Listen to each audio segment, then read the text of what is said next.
In a peculiar locale, nestled amid verdant woodlands and remote peaks, throngs of individuals garbed as adventurers make their presence known. Indeed, they are adventurers, occupants of a mystical tower. Engrossed in their own world, they are interrupted by a diminutive voice demanding the attention of all human beings. As they pivot, they are greeted by the unexpected sight of a chatty feline attempting to peddle an item. The adventurers are taken aback by the sight of this nomadic merchant cat, finding themselves charmed by his irresistible appeal. They inquire about his merchandise, and the cat reveals a simple cherry tomato. The adventurers' enthusiasm wanes upon seeing the product, having expected something more spectacular such as mythical weapons or enigmatic elixirs. An ordinary cherry tomato is something they could easily acquire at their own convenience. Nevertheless, the cat warns them not to hastily dismiss the tomatoes without first assessing them. He asserts that while the tomato may appear ordinary, a glance at its status window would reveal its extraordinary features. Piqued by curiosity, the adventurers scrutinize the status window of the magical cherry tomato. It promises a slight increase in mana points for a short duration and an instant reduction of 10 grams of body fat upon consumption. One man dismisses the benefits as insignificant, but the tomato has already captivated a specific demographic. The women adventurers are thrilled by a product promising immediate weight loss. The cat grins slyly, stating the cost of the tomato is 0.5 tower coins each. His smugness turns to fear as a woman adventurer lunges at him, eager to purchase his entire stock at an even greater price. A frenzy ensues as each adventurer strives to reap the rewards for themselves. Another man queries the cat about the origin of the tomatoes. The cat responds with a cryptic smile, insisting it's a secret. The scene then shifts to a field brimming with these magical cherry tomatoes. A man is seen plucking a tomato, signaling the end of his day. He instructs his assistant, a rabbit burdened with a cart full of tomatoes, that they've gathered enough for the day. He advises his fellow laborers to rest, 2 other rabbits visibly weary from tending to a different crop. The man proceeds to crush a tomato into a cup and requests a honeybee to contribute some honey. She regurgitates a large drop of honey which he stirs into the tomato juice. The blend serves as a rejuvenating beverage which he and his rabbit assistants partake. He proudly declares that this honey tomato concoction encapsulates the essence of life. His rabbit companions toast in agreement. However, he is suddenly confronted with a new challenge. His task is to deliver the honey tomato drink to the manager of the tower. There is no reward for completing this mission, but failure to comply would result in an unfortunate penalty, disappointment. The farmer is initially hesitant to undertake the task, but another notification spurs him on, leading him to agree to the task's completion later on. At this juncture, the feline merchant returns to the farm. He affectionately calls the farmer Master Sejin and leaps onto him. Sejin is pleased by the cat's return, commenting on the speed at which he finished his work, which was faster than anticipated. The cat, who goes by the name T, informs Sejin of his successful sales endeavor, having earned a substantial amount of tower coins. Sejin, impressed by this achievement, speculates that T's fame within the tower will soon skyrocket. On hearing this, T grows anxious as he's been discreet about Sejin's identity. Nevertheless, the profit-driven feline already contemplates another sales round post-meal, eager to accumulate more wealth. As T hastens towards a black rabbit, requesting a restock of his supplies, Sejin advises him to take a brief respite. The black rabbit, displaying remarkable fishing prowess, catches a few fish for their meal. Observing T, Sejin concludes that he's become obsessed with amassing wealth. Suddenly, he recalls a near-forgotten matter. Sejin takes a charcoal piece and etches a symbol onto a stone wall, a wall half filled with identical symbols, this one being the 30th. He remarks that it marks 150 days. Introducing himself as Park Sejin, a tower farmer by profession, he readies himself to harvest the crops. The black rabbit and T leap onto his shoulders, volunteering to assist him. Reflecting on his 150-day journey in the tower since he lost his way, Sejin surveys his fields flourishing with diverse crops and his trusty rabbit and bee helpers. He prepares to engage in the day's labor. Subsequently, he begins recounting his survival story post his stranding in the tower. A decade prior, an imposing 99-story black tower suddenly materialized in Gangnam's heart. However, its appearance was not exclusive to Gangnam. Similar towers sprung up globally. 100 towers in total emerged, prompting each country to launch investigations. Yet, all they could determine was the tower's 990-meter height and its construction from a material resilient enough to withstand nuclear detonations. But then, the unexpected occurred. People began to emerge from the tower, seamlessly passing through the solid walls. This caused a stir, attracting news reporters who swarmed these returnees. They inquired about their initial entry into the tower. A unanimous response was a sudden appearance of a black hole that pulled them into the tower. Upon awakening, these individuals found themselves stationed on the tower's first level. This revelation gripped global attention as similar occurrences unfolded worldwide. Individuals who had inexplicably vanished were suddenly reappearing from the towers. Subsequent findings were assembled from diverse escapees' accounts, and these insights were soon to be disclosed to the public. It was ascertained that the 100 towers were interconnected, and upon entry, one would invariably find themselves on the first level. Here, they were compelled to choose a role, either that of a warrior or a magician. This information was relayed in a press conference by a man who shared that hostile creatures emerged from the second level onwards, with varying rewards granted upon each level's clearance. If fortunate enough, one could obtain a rare item like the ticket the man possessed. Those drawn into the tower were dubbed the Awakened, and they were granted the privilege to freely enter and exit the tower. However, for an ordinary individual to gain entry, such a ticket was necessary. Yet, the ticket didn't guarantee one's ascension through the tower's levels. The man faced questions from the press regarding the tower's appeal, given its perilous nature and the purpose of its sudden emergence. While the second question remained unanswered, the man prepared to shed light on why one might brave the tower's dangers. Upon his signal, a woman stepped forward, cradling a small treasure chest. Upon opening it, an abundance of gold and jewels spilled onto the floor. The reporters gasped in astonishment as the man on the podium assured them that ascending the tower would yield substantial wealth. This revelation was part of a strategy to pique public interest in venturing into the tower. The Awakened Association monopolized the tickets, demanding an exorbitantly high price. Live news broadcasted the ticket prices hike from 150 million to 200 million, and a woman observed this update on her smartphone. She was at a mall, engaged in grocery shopping, when she struck up a conversation with the cashier. She voiced her grievances about individuals risking their lives for monetary gain in the tower and critiqued the steep ticket price of 200 million. Seeking the young cashier's agreement, he nervously concurred with her sentiment. He was just 26, diligently saving money for something extraordinary. After assessing his finances and accounting for his expenses, he found himself with a reserve of about 12 million won. The escalating ticket prices posed a threat to his dream, and he wondered when he might be able to afford a ticket, or more accurately, if he would ever be able to. Exhausted from his constant struggle for money, he fell into despair, but soon shook himself out of it. He encouraged himself to persevere and remain hopeful. An idea suddenly struck him. He remembered the low-cost vegetables he had purchased. Considering their increasing prices, he thought about planting them himself. He had recently seen an advert for an automatic vegetable grower endorsed by his favorite idol, Sarah. Sejun's mind began to wander optimistically, almost to an unrealistic extent. He envisioned saving enough money to buy a ticket, securing a contract with a prestigious guild, clearing the tower, and finally proposing to his celebrity crush, Sarah. He reveled in this imagined headline, laughing to himself. But his joy was interrupted by a peculiar occurrence behind him. Turning around, he saw a black hole-like portal which he recognized as the vanishing point, the same phenomenon that had swept the first generation of the Awakened into the tower. His heart leapt with excitement. Believing that the vanishing point had come for him, he proclaimed his willingness to risk his life in the tower, urging the black hole to engulf him. To his surprise, nothing happened. Instead, the portal began to shrink. Stunned, he questioned why it was diminishing. As the hole continued to shrink, panic set in. Determined not to let this opportunity slip away, he decided to take the initiative. If the vanishing point wouldn't claim him, he would dive into it himself. And with that, he leapt into the shrinking hole. Landing face first on the other side, he picked himself up and pondered whether he had truly made it inside the tower. Sejun eagerly scanned his surroundings, hoping to see the grand chandeliers, the marble plaza, and shops brimming with potions and equipment he had heard about. But none of those fanciful features were present. Sejun finds himself in a barren cavity nestled amidst wilderness, an underground dome lit by the sun streaming in through an opening above. Rising to his feet, he surveys his environment, utterly bewildered.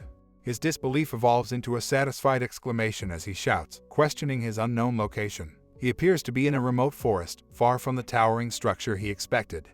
Inside the topmost level of the Black Tower, a crystal orb glows with a red hue, emitting a steady beep.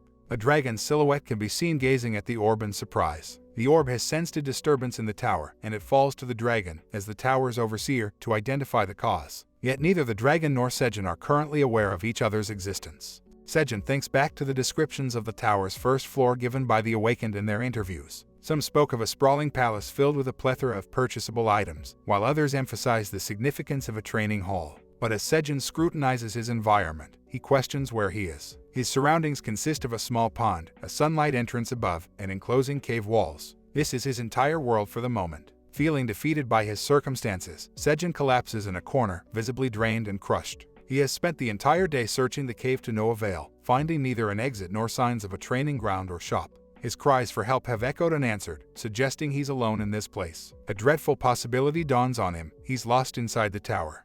As panic surges within him, his phone alarm rings. Confident in the accuracy of his alarm, Sejin confirms that a full day has elapsed. His stomach grumbles, and he concedes he's hungry. He rummages through his belongings: a bottle of water, cherry tomatoes, green onions, sweet potatoes, and an apple. His provisions are meager, but he decides to start with the apple. Sejin has always enjoyed the simple pleasure of an apple in the morning, and the one he consumes now is particularly succulent. However, it's insufficient to satiate his hunger, prompting him to also eat a sweet potato. The raw sweet potato surprisingly delights him with its texture, flavor, and moisture. In the midst of talking while eating, though, he chokes and has to wash it down with water. Lying down afterwards, he reflects on the satisfying meal he just had. As he gazes at the cave's open ceiling, he ponders how long he'll be confined here. He needs to devise an escape plan before his food supply dwindles. Surveying the limited food he has left, he calculates how long it could sustain him. If he doesn't find a way out soon, he could starve to death. Shaking off this grim thought, he resolves not to meet such a fate. His aspiration was to enter the tower, and now that he has finally achieved it, he refuses to perish so soon. An idea strikes him as he glances at the discarded apple core. Seizing it, he buries it in the soil. Next, he snaps a green onion near its base, intending to consume the leaves and plant the roots for a future yield. He proceeds to plant 3 tomatoes and 2 sweet potatoes. His remaining provisions will have to last until his planted crops mature. Sejin vows to do whatever it takes to survive, placing his hopes on his fledgling plants. They represent his future. Suddenly, a monstrous scream pierces the air, causing Sejin's hair to stand on end. The sound is unmistakably that of a creature, despite there being no documented occurrences of monsters on the first floor. As he grapples with this, the cave plunges into darkness. Looking up, Sejin observes a startling sight. The sun has been eclipsed by the moon. The moon's distinct bluish hue indicates it's a blue moon. The creature's terrifying scream echoes once more, overwhelming Sejin with its intensity. Just as the scream subsides, Sejin spots a black dragon soaring in the sky. He's captivated by its majestic beauty before suddenly losing consciousness and succumbing to a deep sleep. As he sleeps, an odd phenomenon occurs with his planted green onions. They begin to shimmer at the top, and fresh growth sprouts forth. Roused by the sound of his alarm, Sejin awakens to a pounding headache. He checks his phone to see the time and is taken aback to discover that he's been unconscious for a staggering 2 days. Sleeping on the hard ground for such a duration has left his back sore and stiff. Even though he's rested for an extended period, he feels more exhausted than before. As he grumbles about his aching body, he suddenly finds himself leaning against something firm. He turns around to discover a large plant. Intrigued, he looks closer and recognizes it as the green onion he'd planted. To his astonishment, all the onions he'd planted have sprouted into huge plants. Puzzled, Sejin wonders if it's even possible for green onions to grow so large in just 2 days. A realization dawns on him: this abnormal growth might be a unique characteristic of the tower. He recalls a documentary explaining how plant growth is influenced by environmental factors. He deduces that the tower's unique properties have likely stimulated the onion's rapid growth. Excited by this discovery, he eagerly checks his other planted crops and finds that the tomato seedlings have also broken through the soil. His joy is tempered, though, when he sees the towering green onions blocking sunlight from the young tomato plants. Resolving to remedy this, he decides to cut the onions down, leaving a bit above their base. The task proves more challenging than he anticipated. With the harvest complete, Sejin curiously tastes a leaf from the onion plant, only to have his mouth seared by its intense spiciness. He quickly rinses his mouth with pond water, lamenting the leaf's unexpected heat. Despite the burn, his stomach doesn't seem affected. He contemplates that he could grow accustomed to this and decides to dry the remaining onions for future use. Returning to his usual resting spot on a central rock within the cave, he starts munching on tomatoes. He reflects on how the sun in the tower never sets but is occasionally eclipsed by the moon, an event known as the blue moon. This phenomenon, however, shouldn't occur until the 10th floor. He'd always thought he was on the first floor, but now he's unsure. Adding to his confusion is the dragon he saw. He doesn't recall any information about dragons residing on any particular floor of the tower. When the tower first appeared a decade ago, the prominent Phoenix Guild cleared the 37th floor, a feat that remains unmatched. Consequently, the details about floors 30 to 37 are shrouded in secrecy. However, plenty of information is available about the floors below 30. For instance, skeleton monsters inhabit floors up to the 10th level. From floors 11 to 20, goblins roamed, and from 21 to 30, orcs reigned. Sejin vaguely remembered whispers of spider monsters populating floors beyond the 31st, but these were just rumors, lacking any concrete evidence. However, dragons were entirely uncharted territory. He'd never come across any mention of such creatures, not even anything remotely resembling lizard-like monsters. As he lies contemplating whether he's landed on a level so high that no one else has managed to reach it, his thoughts are interrupted by droplets of water hitting his face. He sits up, perplexed. He'd been under the impression that the tower's weather was perpetually pleasant. Looking up, the sky seems clear, but he catches sight of a swift movement that sends a wave of panic through him, fearing it to be a monster. But as the creature comes into view, he's met with a sight far less menacing, an adorable rabbit drooling at the sight of his crops. The sight leaves Sejin puzzled, wondering if this seemingly harmless creature could potentially be a monster. As if sensing his confusion, the rabbit hops down into the cave, using Sejin's head as a stepping stone to reach the ground. It bounces towards the green onions, and Sejin realizes this rabbit is no ordinary creature. When the rabbit indicates the onions, Sejin surmises it's hungry and breaks off a leaf to offer it. The rabbit accepts his offering eagerly, munching away happily. In response to Sejin's suggestion that it can eat more if it wants, it notices that the plants have already regrown. At this rate, he anticipates a twice-daily harvest schedule. Suddenly, the rabbit starts making loud noises, seemingly not directed at Sejin. He follows its gaze upwards towards the cave's entrance and spots another rabbit descending. The newcomer lands gracefully, presenting the first rabbit with a straw hat and watering can. They both stand before Sejin, who's taken aback by the second rabbit's appearance. Contemplating their relationship, he ventures to ask if they're a pair, to which they confirm his suspicion.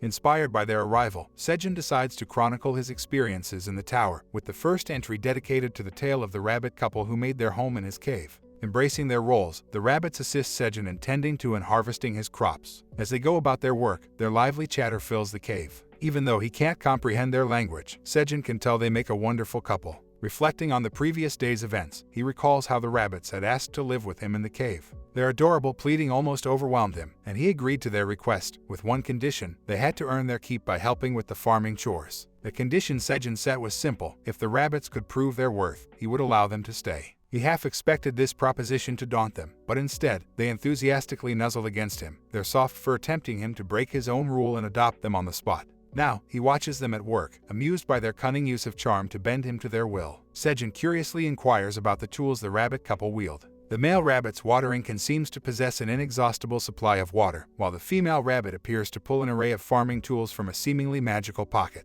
This spectacle prompts a pang of envy in Sejin, who wishes he could own such marvelous items. Once the rabbits finish harvesting the green onions, they turn their eager eyes towards Sejin, visibly brimming with anticipation. Recognizing their silent question, he assures them they've passed his test, granting them permission to reside in the cave. Their joy is palpable as they celebrate the good news, then promptly rush to a corner of the cave, leaving Sejin wondering what their next move might be. The female rabbit hands the male a shovel, and he sets to work, swiftly constructing a cozy dwelling for the two of them. Once completed, the female adorns their new home's entrance with a floral wreath, inviting her husband inside. But the strenuous work has taken its toll, and he can barely muster the strength to stand. Sejin commends the male rabbit for his impressive handiwork, receiving a weary thumbs up in response. However, the exchange is cut short as the female rabbit coyly tugs at her husband's sleeve, blushingly gesturing towards their new home. Overwhelmed yet obedient, the husband allows himself to be led away for a moment of intimacy. Sejin overhears the gentle sounds from their dwelling and sends silent well wishes to the exhausted husband. A pang of envy stirs within him, longing for a partner of his own. But this sentiment is short-lived, and he returns to his usual spot in the cave, leaving the rabbits to their new life together. Sejin acknowledges the loneliness he'd been feeling within the cave, grateful now for the companionship and assistance the rabbits provide. As he reclines on a bed of dried onion leaves, however, a plume of smoke begins to rise from beneath him, accompanied by a searing heat on his back. With a jolt, he springs to his feet and rolls on the ground, his back feeling as though it's aflame. Once he regains his composure, he identifies the culprit, a plastic water bottle, which had inadvertently acted as a lens, igniting the dried onion leaves beneath him. Seized by a sudden epiphany, Sejin launches into an imaginary survivalist adventure. He playfully narrates his struggle to endure the harsh environment of the tower, crediting his survival to the plastic bottle and the dried green onions. Snapping back to reality, Sejin contemplates using the plastic bottle as a convex lens to start a fire, a trick he'd picked up from a popular survival show. Despite his efforts, his attempts yield only wisps of smoke without any actual flames. Just as he's about to resign himself to failure, a tiny spark ignites, and Sejin realizes he's been missing a key ingredient: wind. The rabbit couple, watching Sejin's antics in bemusement, join him at his request. As they help fan the fledgling fire, Sejin fervently prays for the flames to take hold. After several tense moments, the leaves finally catch fire, and Sejin's jubilation knows no bounds. With a newfound source of heat at his disposal, Sejin decides to experiment with cooking the onion plants. As he roasts one over the flames, the rabbits watch in puzzlement. Once he deems it sufficiently cooked, he peels off the charred layer and takes a tentative bite. His reaction is immediate and intense, his delight at the sweet taste of the cooked onion leaf causing him to shudder with joy. He likens the sensation to a wild horse galloping through lush, green fields. Encouraged by Sejin's enthusiasm, the rabbits also try their hand at roasting the onions. Upon tasting them, their eyes light up in surprise and delight at the sweet flavor. This moment of shared joy becomes the second entry in Sejin's chronicle of life within the tower. After his discovery of fire and his first hot meal, Sejin settled into a peaceful slumber. As days turned into weeks, he adapted to his new role as a farmer. Each morning, he'd freshen up at the pond before tending to his burgeoning crops of cherry tomatoes and sweet potatoes. After completing his routine tasks of harvesting the green onions and watering the other plants, he felt a sense of accomplishment that fueled his contentment. Significant developments had occurred over the past few days. The advent of fire, achieved with the rabbits' help, enabled them to create torches from green onion leaves. These provided ample light to navigate the cave's darker recesses, particularly the pond area. It was here, one evening, that Sejin spotted something moving in the water. A fish suddenly leaped out, its open mouth narrowly missing Sejin as he sidestepped in surprise. The fish, having miscalculated its jump, found itself stranded on dry land, providing Sejin with his first encounter with aquatic life within the cave. He speculated that the fish was attracted by the torch's light, a theory soon proven correct. Sejin seized this opportunity to add fish to his diet. Although devoid of any seasoning, the roasted fish was remarkably tasty. To his surprise, the rabbits displayed interest in the fish, their drooling mouths indicating their desire for a taste. Though he hadn't anticipated the rabbits' carnivorous tendencies, he reasoned that, being monsters, it was perhaps to be expected. A couple of days later, the appearance of the blue moon marked a significant milestone. Using his phone, Sejin determined that this celestial event occurred every 30 days on this level of the tower. He had been relying on a laptop and a power bank to keep his phone charged and to track the date. However, their batteries eventually depleted, forcing Sejin to resort to a more primitive method, etching the passing days on the cave wall. Now, on the 61st day, Sejin expresses gratitude for the rabbits' punctual sleep schedule. Retiring at 7 p.m. and waking at 5 a.m., their routine helped him maintain an accurate count of the days. Even in the tower's perpetual daylight, their internal clock proved remarkably reliable. A few days prior, an extraordinary event took place. After a long day, the male rabbit opened the door of their dwelling, and, in an instant, a flurry of baby rabbits scampered out, adding a new layer of joy and excitement to their cave life. The recently born offspring of the rabbit couple have quickly grown fond of Sejin, who they have come to see as a beloved uncle. Without hesitation, they charge towards Sejin, causing him to topple over with their enthusiastic affections. Despite their overzealous nibbling on his face, Sejin finds their playful antics endearing and irresistible. As he shares a moment of laughter with the young ones, he glances at the weary-eyed male rabbit and acknowledges the challenges of parenthood. Offering to lend a hand, Sejin proposes to watch over the little ones, suggesting the rabbit couple take some time to unwind and enjoy breakfast. The cherry tomato plants in Sejin's garden have begun to blossom, presenting the perfect opportunity to introduce the baby rabbits to the wonders of nature. As the young ones frolic around the farm, Sejin marvels at the blooming flowers. Even though they are merely tomato flowers, his garden now takes on the appearance of a floral paradise. However, the beauty of these blossoms brings with it the necessity for pollination, a task he must undertake manually. Using a small stick, Sejin facilitates the pollination process, but the continuous bending begins to strain his back. Wistfully, he wishes for the presence of bees, yet understands he might be yearning for too much. As one of the baby rabbits sticks its face into a flower, resulting in a sneeze-inducing pollen encounter, Sejin can't help but chuckle. Amid the playful antics, he spots something delightful. The tomato plants are finally bearing fruit. His tireless efforts have begun to yield tangible results. Overwhelmed with joy, Sejin shares a celebratory dance with the baby rabbit. The day before the blue moon's arrival demands preparation. Sejin extinguishes the fire, preserving a small quantity of smoldering leaves under large boulders. Dressed in improvised attire crafted from onion leaves, he believes he is adequately prepared to stay warm and concealed. As the hour of the blue moon approaches, the rabbits retreat to the safety of their homes. Sejin knows the blue moon brings with it a frightful occurrence, but he is confident they can endure it just as they have before. With a sense of bravado, he retreats into his hiding spot. As the blue moon takes over the sky, monstrous screams echo through the forest. Undeterred, Sejin hopes for the quick passing of this unsettling event. He's taken the precaution of hiding any strongly scented items, and he now lies low in a secluded corner. The passage of time, however, is difficult to gauge, and the waiting begins to wear on him. The distant cries of the monsters, while far off, send a shiver down his spine, and he anxiously hopes for an uneventful night. Suddenly, he hears a roar that sends a wave of dread coursing through him, different, more intense, and unsettlingly closer than the others. Sure enough, a colossal creature was lumbering toward the cave, effortlessly crushing mature trees under its massive feet.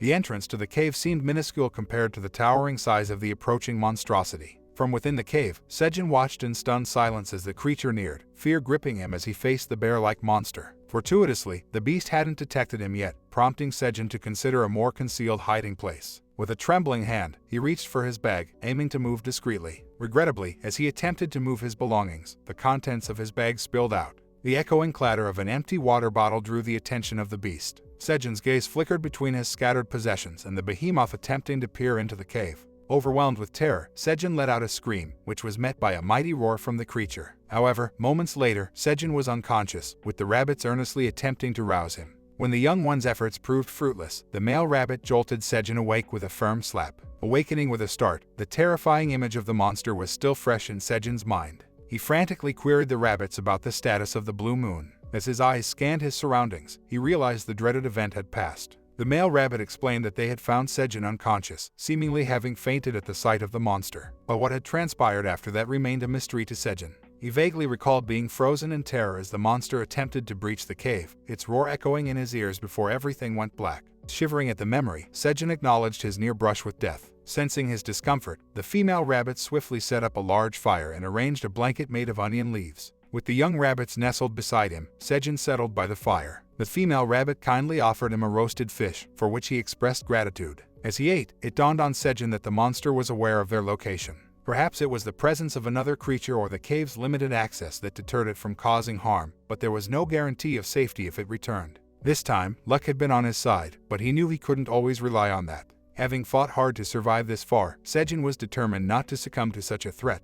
His current strategy, he decided, was to nourish himself adequately and continue to endure. While Sejin was eating, the male rabbit approached him, evidently eager to reveal something. Intrigued, Sejin followed him, only to be met with an astonishing sight. A cherry tomato had ripened, yet it was unlike anything Sejin had anticipated. It was a vibrant shade of blue, shimmering under the sunlight's glow. Sejin was taken aback, yet it was not the unusual hue of the fruit that first caught his attention. He stooped down to collect the large, matured fruit, puzzling over its peculiar blue tint. As he contemplated whether the tomato was indeed ripe, something remarkable occurred. A window materialized before him, revealing that he had successfully completed a quest to harvest a fruit imbued with the energy of the blue moon. Sejin was astounded. He couldn't believe that the object before him was a genuine message window. The text on the screen altered, indicating now that the tower's manager was intrigued by his remarkable accomplishments. It had been closely monitoring Sejin's progress, yet it was far from pleased. Sejin was bewildered. Why would the tower manager be dissatisfied with his performance? The male rabbit, clueless about the unfolding situation, was of no help.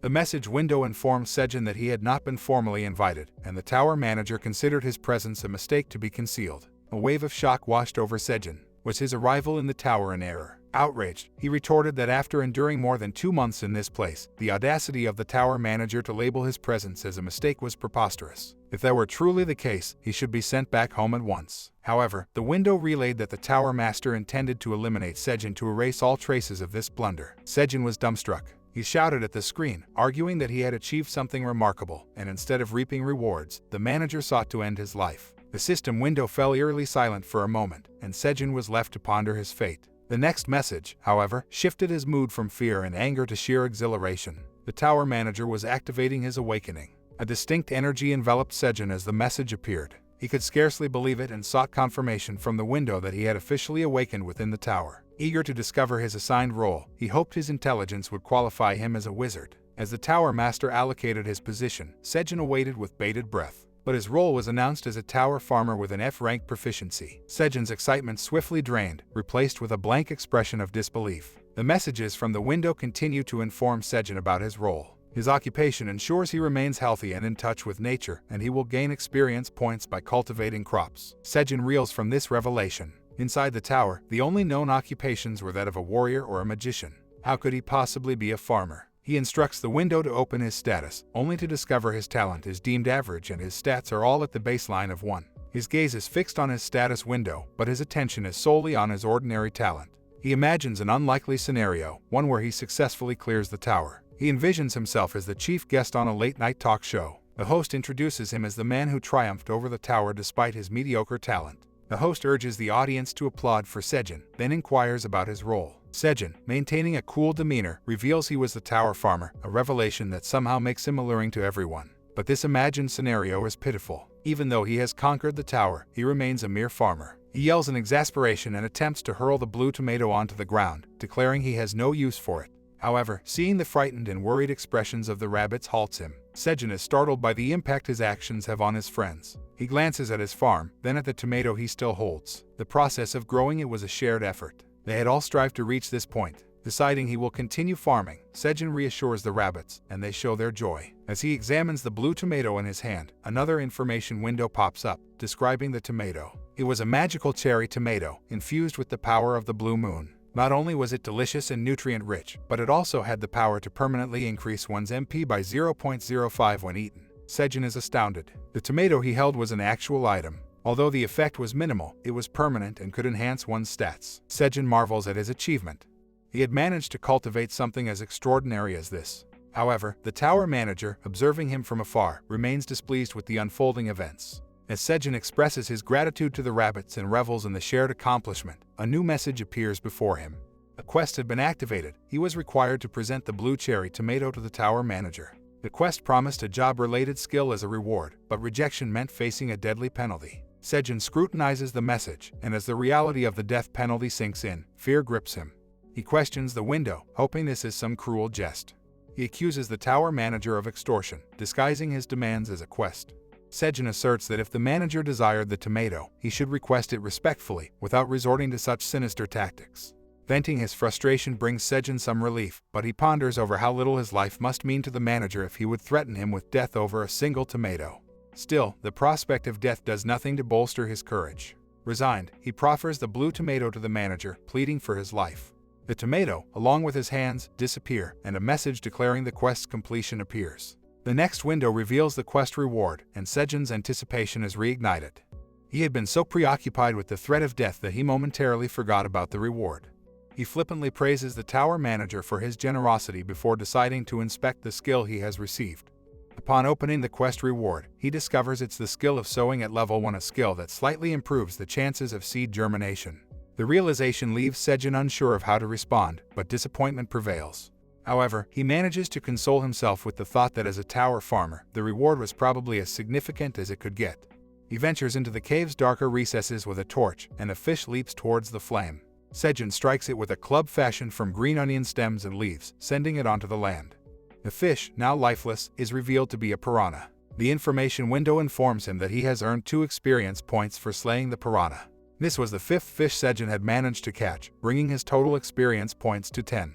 Now that he was awakened as a farmer, Sejin was capable of earning experience points. For several days, he caught a few piranhas daily, allowing him to advance to level 2. Despite the desire to catch more, he recognizes it as an ill-advised endeavor. Sejin contemplates that he should avoid killing any living creature without a valid reason. Moreover, the fish provided him with essential protein. If he were to decimate their population entirely, he would lose this crucial food source. He proceeds to cook the fish and summons his friends, the rabbits, to join him in the meal. The young rabbits, hungrier than their parents, scamper towards their human companion. He serves them fish and onion leaves, noticing that their appetites have grown considerably since they were smaller. He reminds them to save some food for their parents as well. Another advantage Sejin discovered from his awakening was gaining knowledge about the rabbits. He hands them their portions, which they accept with delight.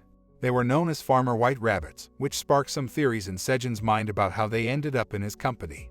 They were a species of creature he had never encountered outside the tower. Judging by their name, Sejin deduces that their expertise lies in agriculture, not combat, which could explain their obscurity. As the rabbits contentedly eat and playfully interact, Sejin ponders their past. He speculates that they must have lost their farmland and, after some wandering, found this cave and him. He yearns to know if they have a home to return to, but the language barrier poses a problem. Their understanding of him is limited to basic farming terms, and his comprehension of their language is equally limited. He expresses his wish for mutual understanding to the male rabbit, who, not grasping human speech, responds with confusion. After finishing their meal, Sejin suggests that they return to the farm. It was a significant day for all of them, and the male rabbit also displays an eagerness. Upon reaching the farm, they find the cherry tomatoes in a state of perfect ripeness. Sejin is astounded by the sight, noting that these tomatoes are even more impressive than the ones he initially brought. The rabbits too seem pleased by the sight of the red fruits. Overcome by sentimentality, Sejin declares it's time to harvest the fruits of their labor. Although they had harvested 1 tomato after the blue moon, it hadn't really counted. Nervously, Sejin approaches to harvest the first tomato. His hand shakes as the anxious eyes of the rabbits remain fixed on him. Yet, when he reaches out to the fruit, it detaches from the branch with ease. Sejin exclaims with joy at the sight of his first cherry tomato, perfectly ripened. The tomatoes bring along more pleasant surprises. Information windows pop up, informing him that he has successfully harvested a well-ripened magical cherry tomato, earning him 10 experience points. Sejin is taken aback to discover that these tomatoes also possess magical properties, similar to the blue tomato. According to the information provided, consuming this tomato would burn 10 grams of fat and temporarily increase magic power by 0.1 for 10 minutes. This MP effect could be accumulated up to 10 times, with a maximum duration of 1 hour. Additionally, Sejin's name is listed as the grower of the tomato, which is classified as an E-grade item with a shelf life of 30 days. Sejin marvels at the realization that, while the effect of a single tomato is rather modest, consuming 10 of them together could potentially boost one's MP by 1. Curious to see if the other tomatoes share these qualities, Sejin proceeds to harvest more. The first few tomatoes he picks are also well-ripened magical cherry tomatoes. However, when he accidentally harvests an unripe tomato, he only receives 7 experience points. Moreover, the unripe fruit loses its magical item status and reverts to being a regular tomato. This makes Sejin realize the importance of carefully selecting only the well-ripened fruits to retain their item status. Although it's a bit challenging, Sejin persists, and his level continues to rise. By the time he reaches level 4, he decides that he has harvested enough for the day. Eager to sample his produce, he reaches for a tomato. However, the rabbits start stomping their feet in protest. Recognizing their anger, Sejin quickly apologizes and offers them the tomatoes.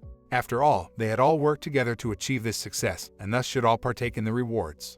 The male rabbit, still somewhat miffed, accepts a tomato from Sejin. Sejin suggests they all celebrate the successful harvest with a meal, and as he takes a bite of the tomato, he is overwhelmed by its taste. It's as if he's lying on a soft bed of green grass, staring up at a crystal-clear night sky. Suddenly, a firework shoots into the sky, exploding into a radiant display. The taste of the tomato, both sweet and sour, blends harmoniously with the fresh scent of grass, creating an experience akin to watching a firework display at a summer festival. Overwhelmed by the sensation, Sejin sheds a tear of joy, remembering the joy of summer encapsulated in the taste of the tomato. The female rabbit, observing Sejin, asks her mate if he understands what Sejin is saying, to which he responds with a shrug. As the rabbits gather the remaining tomatoes to store them in a makeshift storage facility, covering them with onion leaves, Sejin lays back, watching them with a contented smile. Sejin contemplates that the young rabbits have grown substantially, now capable of assisting their parents. He prepares for sleep, arranging a bed and eye mask crafted from onion leaves. Acknowledging their heritage, he fondly remarks that they are indeed the offspring of farming rabbits. Overcome with exhaustion, Sejin yawns and expresses his intent to retire for the night, filled with anticipation for the wonders of the following day. He lies down and quickly drifts off to sleep, his snores echoing softly. However, his sleep is disrupted by the prompt of a new quest. The task at hand is to deliver 100 magical cherry tomatoes to the tower manager. The reward remains consistent, a job-related skill, while the punishment for refusal is equally consistent, death. Deep in slumber, Sejin fails to notice the quest notification.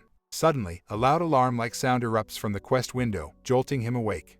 Annoyed, he quickly offers 100 tomatoes to the manager, who accepts the offering with satisfaction and bestows upon Sejin the reward for his completion of the task. Sejin grumbles about the manager's manipulative tactics, hoping that the new reward would prove more practical. Upon opening the quest reward, he discovers that he has gained the skill Harvest at level 1. This skill allows him to obtain crops in their prime condition, even if they are slightly overripe or underripe. Initially, Sejin feels disappointed, questioning the necessity of a harvesting skill. However, upon further consideration, he realizes that it's actually more beneficial than his previous skill. This realization dawns upon Sejin as he and the male rabbit begin to harvest tomatoes.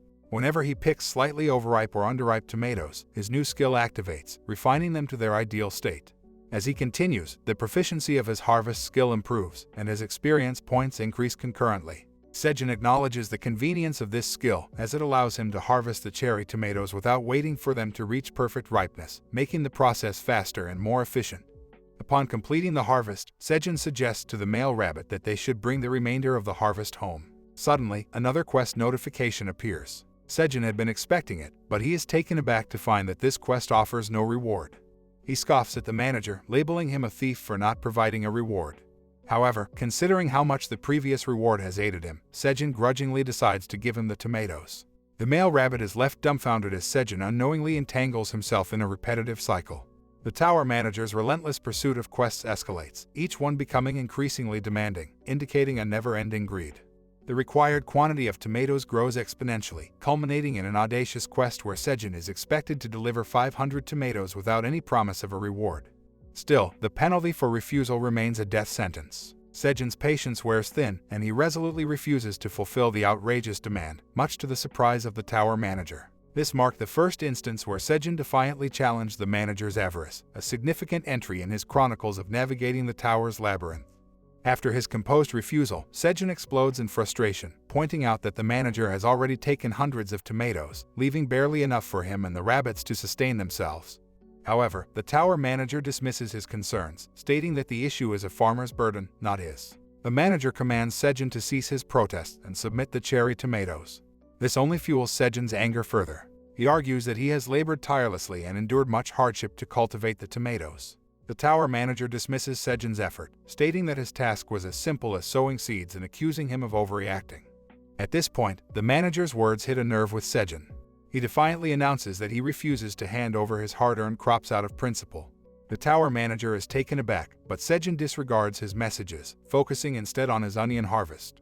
The manager warns Sejin of the potential death penalty for refusal, but Sejin is preoccupied with cooking fish. Even when the manager emphasizes the dire consequences, Sejin retorts that he won't surrender his crops to someone who doesn't appreciate his hard work.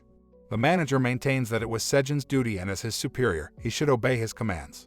To this, Sejin responds that this lack of appreciation and forceful command is exactly why he won't hand over his tomatoes. The manager had been exploitative, undervaluing his efforts and providing inadequate compensation. Moreover, as the tower manager, his actions reflected poorly on his role as an employer. Sejin's poignant words and hurt expression catch the manager off guard. It hadn't considered this perspective and attempts to apologize. But Sejin, while relishing his tomatoes and playfully taunting the manager, enrages him further. The manager claims that Sejin's refusal and enjoyment of the tomatoes have provoked its wrath, threatening to end Sejin's life on the spot if he doesn't comply with the request. Sejin nonchalantly offers the manager a mere 5 tomatoes, promising to deliver the remainder later, citing the need to feed the baby rabbits. Behind him, 2 rabbit offspring squabble over a tomato, their father attempting to pacify them. The tomato vanishes into the ether, and the tower manager, in an unexpected move, agrees to this compromise. As the message window fades, Sejin chuckles, sensing an almost apologetic undertone in the manager's communication. He remarks aloud that the tower manager is simpler than he initially perceived. On the 91st day, the 4th event of the blue moon takes place. Nestled in a shadowy corner, Sejin savors the magical cherry tomatoes. He heard that individuals with high magic power could withstand the monstrous roars to some extent, hence his decision to consume the tomatoes. Yet, he hopes to avoid a recurrence of the previous event. As he anxiously waits for time to elapse, his plants start to shimmer under the blue illumination. He quickly understands the phenomenon. The energy from the light is being absorbed by a tomato, turning it a striking blue. Sejin is eager to harvest it, but then he observes that the blessings of the moon aren't exclusive to the tomatoes. The leaves of the sweet potatoes also reflect the celestial glow. Driven by curiosity, Sejin ventures towards his farm, unearthing the sweet potatoes with his bare hands. His efforts yield a fascinating discovery, a blue sweet potato, pulsating with the blue moon's energy. Consuming it would permanently enhance one's strength by 0.5 points. System notifications inform him that his harvest of the moon-imbued sweet potato has garnered him significant experience points and improved the proficiency of his harvesting skill, which is now due for a level up. He then turns his attention to the blue tomato, harvesting it as well. With a sweet potato in one hand and a tomato in the other, Sejin feels as though he's holding the world in his grasp. However, his joy is short-lived as he anticipates and receives 2 simultaneous quests. He is tasked with offering both moon-charged products to the manager, with no rewards promised for either quest and death as the penalty for refusal. Sejin reflects on the manager's audacity for issuing 2 quests concurrently. If he rejects them, he might indeed face execution this time.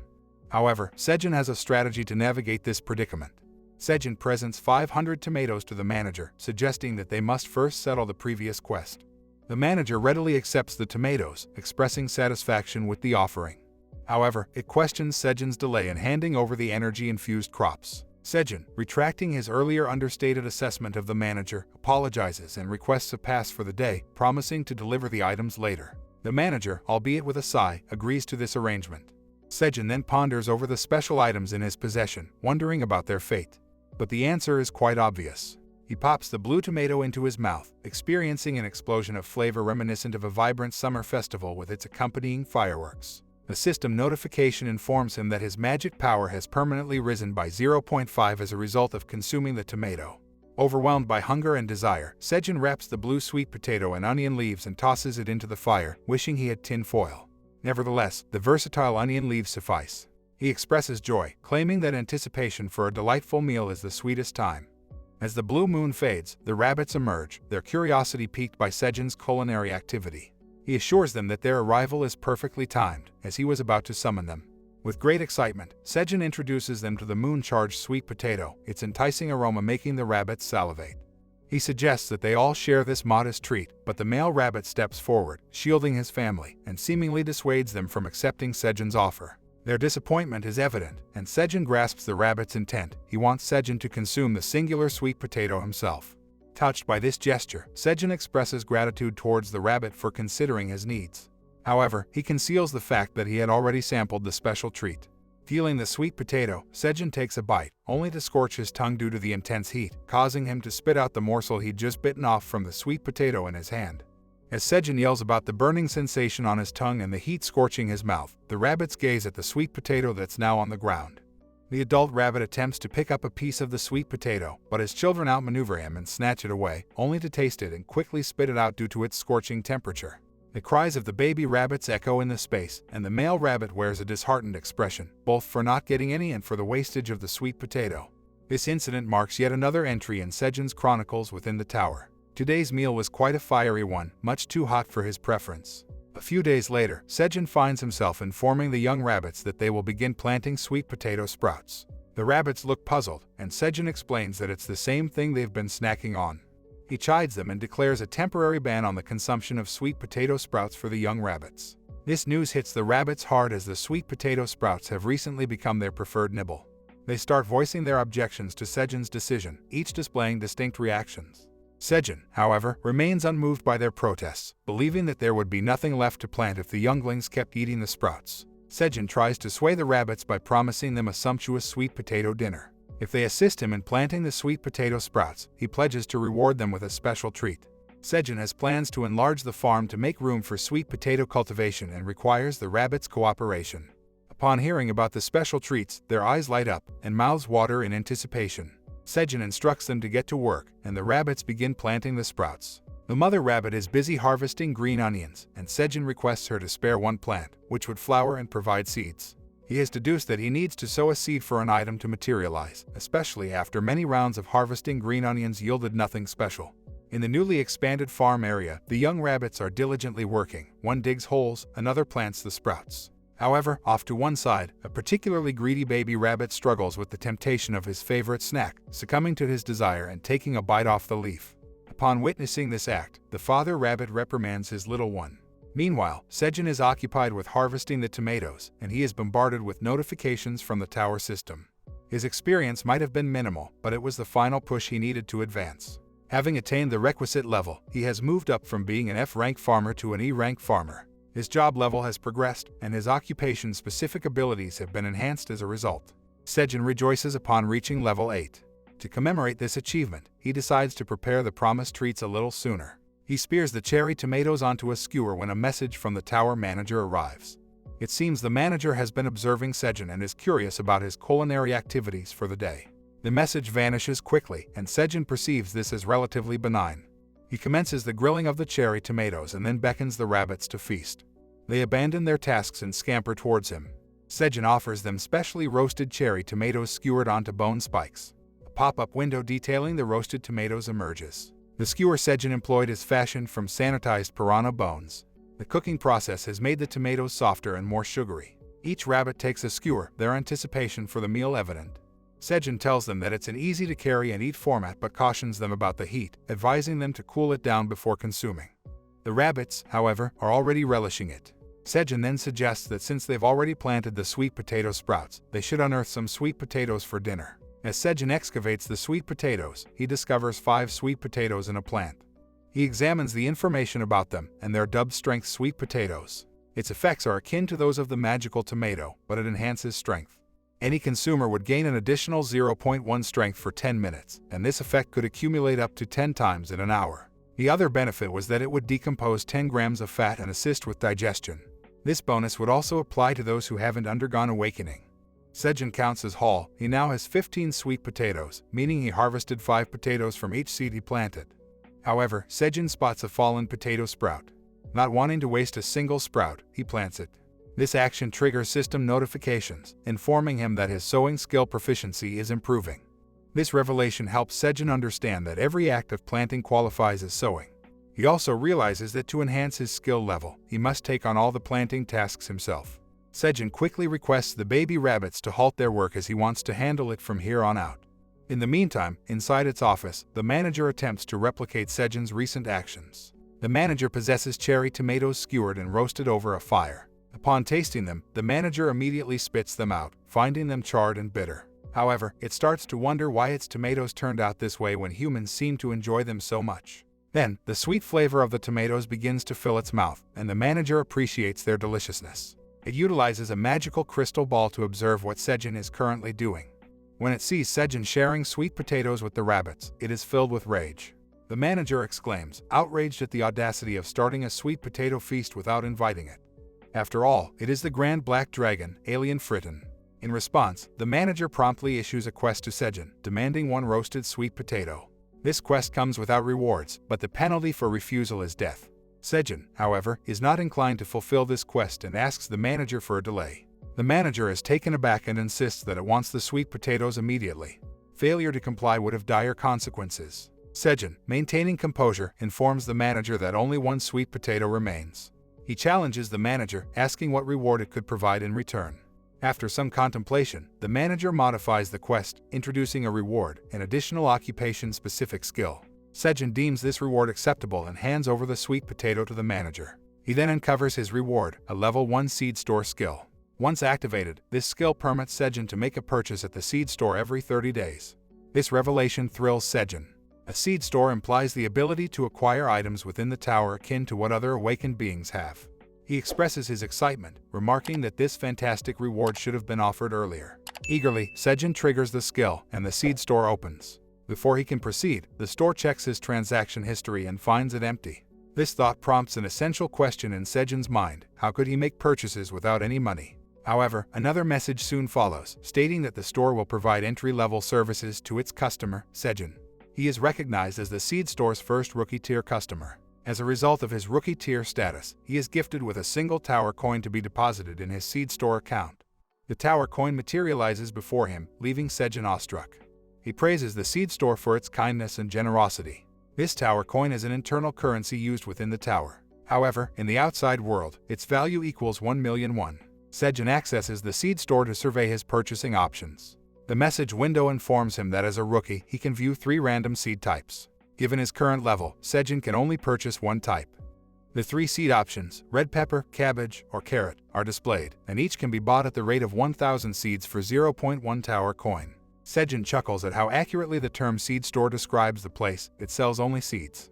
Yet, the price gives him pause, considering the tower coin's value in the real world. He realizes that he is essentially paying 100,000 won for 1,000 seeds, a steep price, indeed. Pondering over his options, Sejin thinks about how red pepper and cabbage could pair well for kimchi. However, he couldn't buy both and lacked the resources for processing them. That left carrots. As soon as he utters carrots, all rabbit ears perk up in his direction. Questioning their sudden interest, he notes their anticipatory expressions as they hint at their desire for carrots. Repeating carrots elicits the same enthusiastic response from the rabbits. He revels in this newfound power a tad too much, leading the male rabbit to give him a playful kick in the face to hurry him along.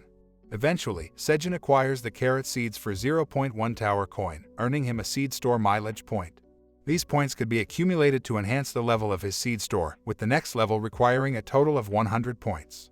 The seeds are delivered in an elegant pouch, which, to Sejin, seems more valuable than the seeds themselves. Just as he sees a message from the manager expressing satisfaction with his purchase, he grimaces, questioning why it cares about his shopping choices. This marks another entry in his tower diary. He has traded in the seed store and acquired carrot seeds. Sejin, as well as the rabbits, are thrilled at the prospect of planting carrots. However, unbeknownst to them, someone else observes from afar. A sizable, adorable bee watches as Sejin and the rabbits celebrate their carrot seed acquisition. It appears the bee also wants a piece of the action. Sejin and the rabbits are lounging in their clearing, basking in leisurely enjoyment. A few days have passed since he planted the carrots, and the rabbits have been eyeing the patch with anticipation all day. Sejin decides to catch a brief nap before continuing his plant care tasks. As he drifts into slumber, something zips past his ear, disturbing his rest. He rises, irritated, muttering about bugs, only to be confronted by an adorable bee with an inquisitive gaze. Sejin is charmed by the bee's appearance and beckons it closer, asking for its name. A system notification pops up. It's a venomous honey bee. Fear grips Sejin, and he turns to consult the rabbits about the bee's danger, but they've scampered off to their house, sensing the threat. Another system message appears, warning him to avoid contact with the stinger at all costs. Scared, Sejin swats at the bee, but his actions only aggravate it, causing it to approach him. In a desperate bid to pacify it, he offers it a flower. The bee, intrigued by the blossom, settles on it contentedly. A light bulb goes off in Sejin's head. This bee could help with the pollination of other flowers. He entices her with all the flowers he possesses, and she flutters away to them. The family of rabbits return to a sulky Sejin, who's upset at their earlier abandonment in the face of danger. After a while, the bee returns, having completed her task, and settles down to sleep on Sejin's shirt, much to his anxiety about being stung.